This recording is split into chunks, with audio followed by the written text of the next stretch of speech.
మొదలు పెట్టిండ్రు. అత్యంత పేదవాళ్లకు సమాజంలో 2 బుక్కల అన్నం పెట్టేటటువంటి ఉపాధి హామీ పథకం ఉంటే కూడా దాన్ని కూడా మొత్తానికి బంద్ చేసి పెట్టిండ్రు.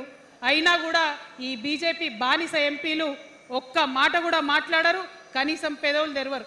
నేను ఇవాళ బీజేపీ ఎంపీలను డిమాండ్ చేస్తున్నా, సవాల్ చేస్తా ఉన్నా. మీరు తెలంగాణ తల్లి బిడ్డలైతే కనీసం భద్రాచలం దగ్గర ఒక 5 గ్రామాలు ఉన్నాయా, ఆంధ్రాలకు పోయినాయి. అవి పోతే మన రాముడి గుడి మునిగిపోతుంది. పోలవరం నిండితే భద్రాచలం మొత్తం కూడా నీళ్ళు వచ్చేటటువంటి పరిస్థితి ఉన్నది.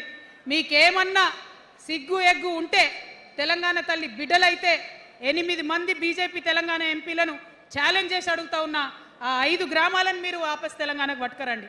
మేం మాట్లాడినాం, జాగృతి నుండి మాట్లాడినాం, ఆంధ్ర వారికి లేఖ రాసినాం, కేంద్రానికి లేఖ రాసినాం. మరి మీరేం చేస్తున్నారయ్యా? రాముడి గుడి ఇక్కడ భద్రాచలం రాముడు కాదా? ఆయన గుడి మునిగిపోయినా మీరు మాట్లాడరా? నేను సవాల్ చేస్తా ఉన్నా భారతీయ జనతా పార్టీ ఎంపీలకు, ఖచ్చితంగా మీరు 5 గ్రామాలను తెలంగాణకు తీసుకురావాలి. ఇక బీఆర్ఎస్ పార్టీ ఉంది, ఇంకో పార్టీ. ఏముంది ఆ పార్టీలో? మొట్టమొదటి ప్రభుత్వం వచ్చింది, తొట్టతల్లి ముఖ్యమంత్రి గారు అయినరు. మంచి సాలు తీయాల్సి ఉండే, అది సామాజిక న్యాయానికి కావచ్చు, ఒక ప్రణాళిక కావచ్చు. 3 ముఖ్యమైన అంశాలతో తెలంగాణ తెచ్చుకున్నాం: నీళ్లు, నిధులు, నియామకాలు. ఏం చేసింది బీఆర్ఎస్ పార్టీ? నీళ్ల కోసం 10 సంవత్సరాలలో 1,89,000 కోట్ల రూపాయలు ఖర్చు పెట్టింది. 1,89,000 కోట్ల రూపాయలు ఖర్చు పెట్టి ఎన్ని ఎకరాలకు నీళ్ళు ఇచ్చిందంటే 14 లక్షల ఎకరాలకు నీళ్ళు ఇచ్చింది. అందులో 2 పెద్ద ప్రాజెక్టులు, ఒకటి పాలమూరు, ఇంకోటి కాళేశ్వరం.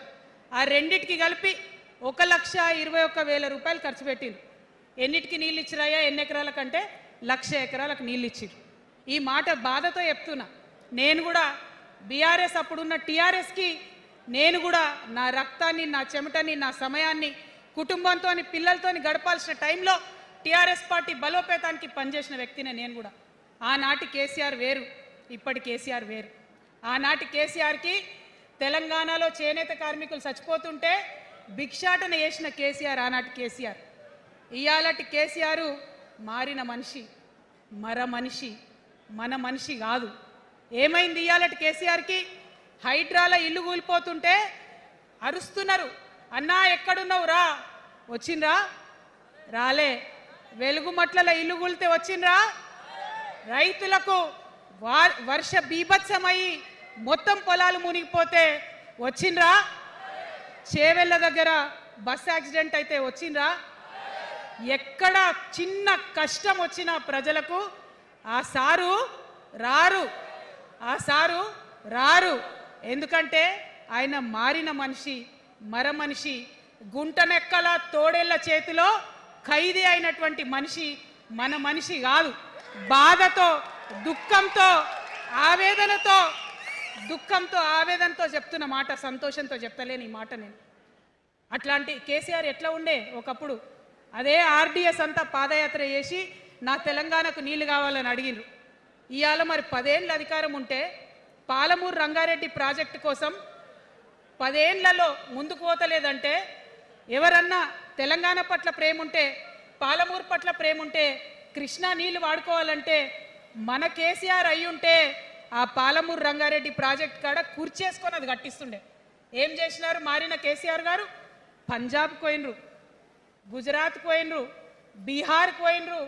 మేము మొత్తం రాష్ట్రంలో పీక్ కట్టలు కట్టం, నేషనల్ పార్టీ పెడతామని పోయినరు తప్పితే తెలంగాణ ప్రజలను పట్టించుకోలేదు. పట్టించుకుని ఉంటే, కేంద్రంతో గొడవ పెట్టుకోకుండా ఉంటే ఇవాళ పాలమూరు రంగారెడ్డి పారకపోతుండేనా? నేను అడుగుతా ఉన్నా స్ట్రేట్గా. ఇన్ని రోజులు నేను ఎన్ని మాటలు మాట్లాడినా బీఆర్ఎస్ పార్టీ నాయకులు ఒక్కరు కూడా బయటకు వస్తలేరు, సమాధానం చెప్తలేరు. దీనికి మీరు సమాధానం చెప్పకపోతే ప్రజలే మిమ్మల్ని బయటకు లాగి సమాధానం చెప్పేటట్టు చేస్తారని కూడా ఈ సందర్భంగా నేను తెలియజేస్తా ఉన్నా. ఒకటే మాట అడుగుతున్నా, మన కేసీఆర్ అయి ఉంటే ఆనాడు తెలంగాణ బిడ్డలు కష్టపడితే బయటకు వచ్చి నా బిడ్డలకు ఇబ్బంది అవుతుందని కొట్లాడిన వ్యక్తి, సింగరేణి గనిలో ఒక కార్మికుడు చనిపోతే అక్కడి దాకా పోయి చూసి వచ్చినటువంటి వ్యక్తి. మరి తెలంగాణ వచ్చినాక ఏమైందా ప్రేమ? అధికారం ముందు మమకారం తగ్గిపోయిందా? ఏం జరిగిందని నేను అడుగుతా ఉన్నా. ఎందుకు ఈ మాట చెప్తా ఉన్నా అంటే ప్రేమ నాకు కూడా ఉంది. నాకు తండ్రి కావచ్చు, అది వేరే విషయం. కానీ ఒక రాజకీయ నాయకుడిగా వారు ఈ మధ్య రాజకీయ పరిణితి కోల్పోయి మాట్లాడుతూ ఉన్నారు. కేటీఆర్ గారు మాట్లాడిందంటే ఓకే అనుకోవచ్చు, ఆయనకు పెద్దగా తెలియదు పాపం. కానీ కేసీఆర్ గారు అనే మాట ఏంటంటే ప్రజలు తప్పు చేసిండ్రు. ఓకే, ఒక సెకండ్ నేను ఒప్పుకొని దాన్ని ఒక సెకండ్ అనుకుందాం. ప్రజలు తప్పు చేస్తే నేను ఒక తల్లిగా అడుగుతున్నా, నేను నా కొడుకో మాట చెప్తా, వాడు వినలేదనుకో, కింద పడ్డాడు అనుకో, ఇడిచిపెడతానా? దగ్గర తీసుకొని మంది అనా? ఓకే, ప్రజలు తప్పు చేసిర్రు అనుకోండి, మీకు అధికారం ఇవ్వలేదు అనుకోండి, ఒక కర్కోటకుడి పాలన నడుస్తుంది అలా తెలంగాణలో. ఇబ్బంది పడుతున్నారు ప్రజలు, గోసపడుతున్నారు, ఏడుస్తున్నారు. ఇండ్లు అన్నీ ఉండి ఇండ్లు గూలగొడుతుంటే, అర్ధరాత్రి ఇంటి మీదకి వచ్చి ఇండ్లు గూలగొడుతుంటే ఆదుకోవాల్సిన అమ్మలాంటి మన పాత కేసీఆర్ ఏడి? ఎక్కడున్నాడు? ఇది మనం అడగాల్సింది. అందుకోసమే నేను ఈ నిర్ణయం తీసుకున్నది. నన్ను పార్టీలోంచి బయటకేస్తే నేను వెంటనే పార్టీ పెట్టలే. ఆనాడు కూడా చెప్పిన, నేను ఆలోచన చేస్తున్నా, మారతారేమో అని చూసిన, పదే వేచి చూసిన. ఇవాళ నన్ను పార్టీలోకి వెళ్ళి సస్పెండ్ చేసి 10 నెలలైంది. నాకు నిజంగా మంచిగానే అయింది. ఎందుకు తెలుసా? ఆనాడు ఉద్యమకారులను ఇబ్బంది పెడుతుంటే నేను ఇంకా గట్టిగా మాట్లాడలేదు. ఆనాడు మీకు జరిగింది, ఇవాళ నాకు జరిగింది. కొత్త ఏం లేదు.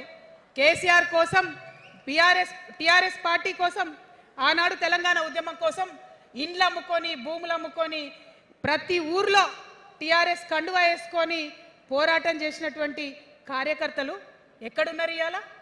ఒక్క గుళ్ళ మెంబర్ ఇయర్ రాలేదా? ఒక్క గుడి చైర్మన్ ఇయర్ రాలేదా?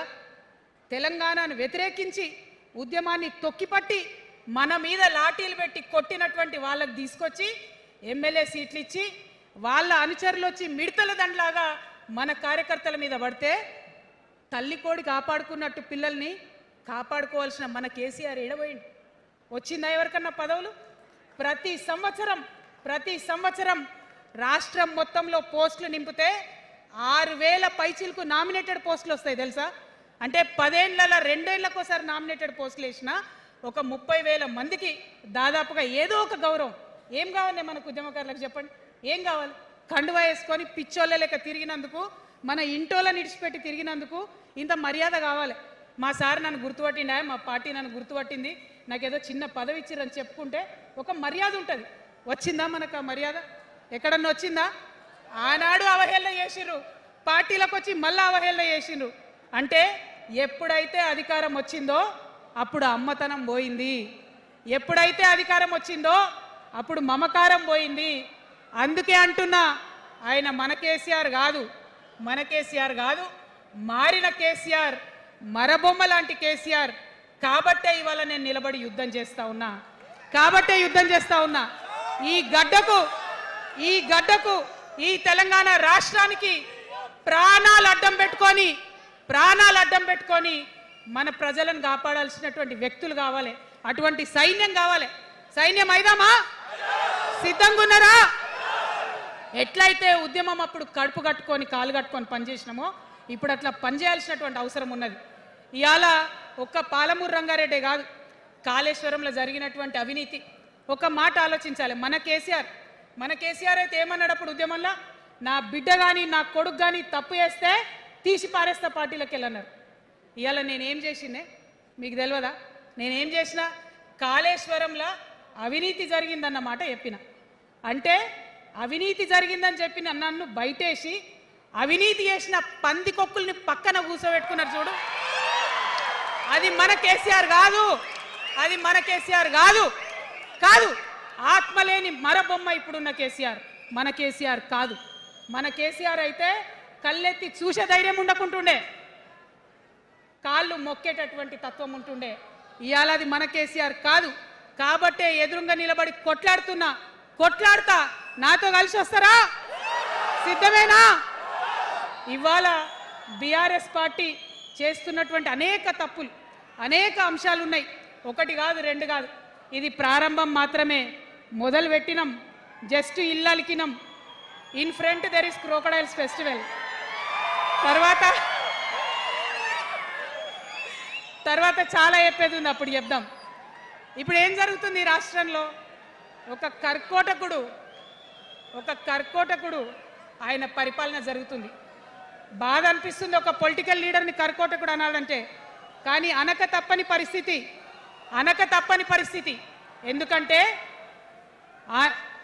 ఎందుకంటే మొన్న ఖమ్మంలో వెలుగుమట్లలో అన్ని పర్మిషన్స్ ఉన్నాయి, అన్ని కాయిదాలు ఉన్నాయి.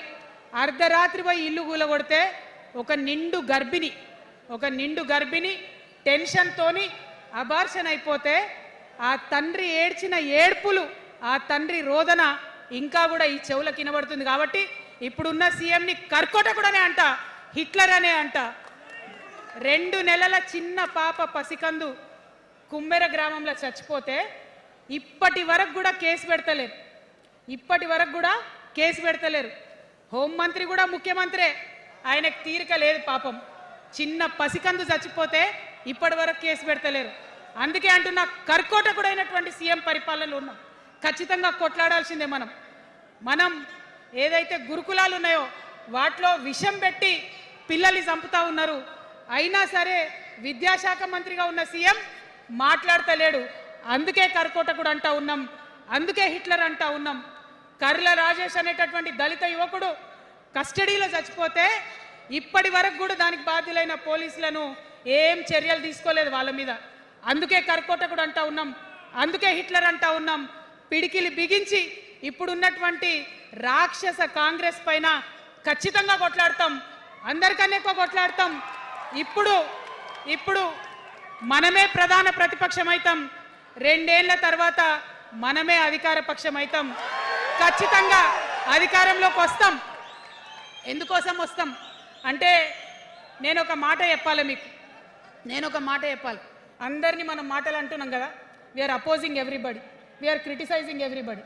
But what is the solution? Don't oppose without propose అని కాన్షీరామ్ గారు చెప్పారు, నేను చెప్పలే. Don't oppose without proposal.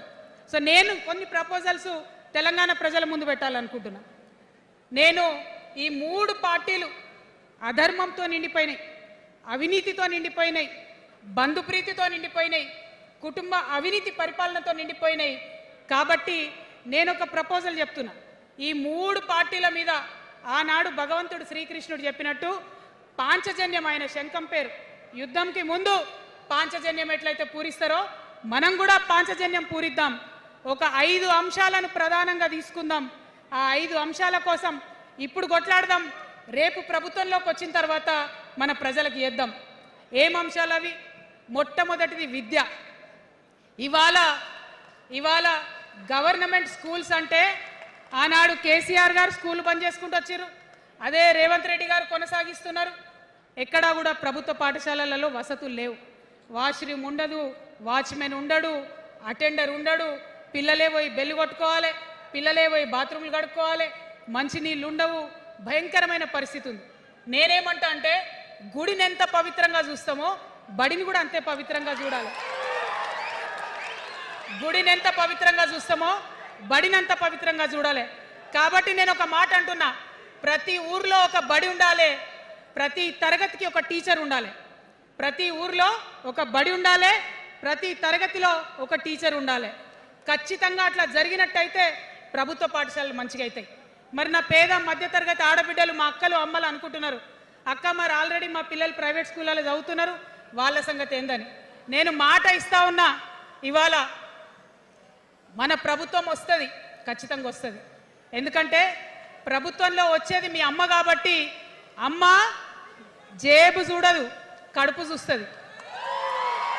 అమ్మ జేబు చూడదు, కడుపు చూస్తుంది. కాబట్టి మీ పిల్లలు ప్రైవేట్ పాఠశాలలో చదువుతున్నా, ఎంతవరకు చదువుకున్నా కంప్లీట్గా మీ మీద ఒక్క రూపాయి కూడా భారం పడకుండా చదివించే బాధ్యత మేము తీసుకుంటాం. అది ప్రైవేట్